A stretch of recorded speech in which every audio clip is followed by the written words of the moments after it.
کے کانوں میں ایک آواز آئی، زینب۔ جناب زینب سمجھ گئی کہ عبداللہ ہے، میرا شوہر ہے، جلدی سے کہا میرے ناقہ کو بٹھاؤ۔ ناقے کو بٹھایا گیا، جناب زینب اتری، ناقے سے اتر کے پلٹ کے دیکھا، کیا دیکھا؟ جناب عبداللہ آ رہے ہیں اور دونوں ہاتھ، ایک ہاتھ میں اون ہے اور کا ہاتھ پکڑا ہے محمد کا۔ چلتے چلتے قریب آئے، کہتے زینب میں بیمار ہوں، میں جا نہیں سکتا، اے اون محمد لے لے، ایک میری طرف سے قربانی، ایک میری طرف سے۔ کربلا میں اپنے بھائی کو یہ دونوں قربان کر دینا، اداکار حسین، یہی وجہ ہے کہ ابھی کربلا میں انصار میں سے اکبر ہے، قاسم ہے، کہ ادھر زینب آ گئی۔ بھائی حسین میرے بچوں کو اجازت دو، یہ لڑنے کے لیے جائیں گے، ادھر آؤ محمد چلے۔ ادھر جناب زینب نے روکا، کہا بیٹو بیٹو یاد رکھو تمہاری رگوں میں میرا دودھ ہے اور جعفر کا خون ہے، جعفر کے پوتے ہو، خبردار ایسی شجاعت دکھانا کہ سب کو پتا چل جائے بنی ہاشم کی اولاد کیسی ہوتی ہے، بنی ہاشم کے بچے کیسے لڑتے ہیں۔ اداکاران حسین دونوں گئے اور محمد لڑے۔ جب کہا نا چچا جان ہماری مدد کو آؤ، یہ تاریخ کے جملے مکتر کے، حسین آئے اور محمد کو اٹھایا لائے۔ جناب فضہ دوڑتی ہوئی آئی، آ کے کہا آقا زادی ذرا آئیے۔ کہا کیوں؟ کہا بیٹے آئے ہیں۔ کہا میں نے ایسے تو نہیں بیٹے تھے کہ زندہ آ جائیں، ذرا ایک دفعہ جا کے دیکھو تو صحیح۔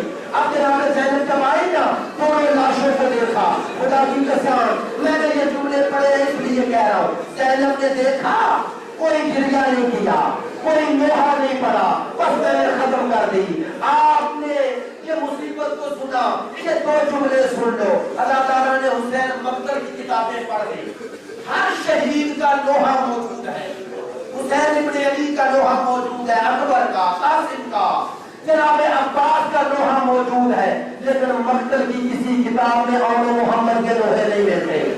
کبھی آپ نے سوچا کیوں نہیں ملتے؟ کہتے جب 11 محرم کو آئی ہے نا جناب زینب حسین کے لاشے پہ تو گر گئی، 9